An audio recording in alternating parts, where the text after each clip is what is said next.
Hey everyone, in this quick tech how-to video, I'm going to show you how to send an iMessage text with either screen effects like confetti or fireworks or bubble effects on the message itself. To get started, open the Messages app and start a new text or choose a thread that you already have going. Type your message and instead of just tapping the blue send arrow, press and hold it this time. You will then be taken to the Send with Effects screen. We'll first look at the bubble options. These will affect the whole iMessage bubble itself. Going down the line, we have Slam, Loud, Gentle, and Invincible Ink. By tapping each one, you'll get an idea of how they look. When you decide on the one that you want, tap the blue arrow in here to send.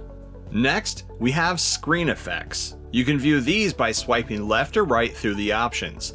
You have effects like Echo, Spotlight, Balloons, Confetti, Love, Lasers, Fireworks, and Celebration.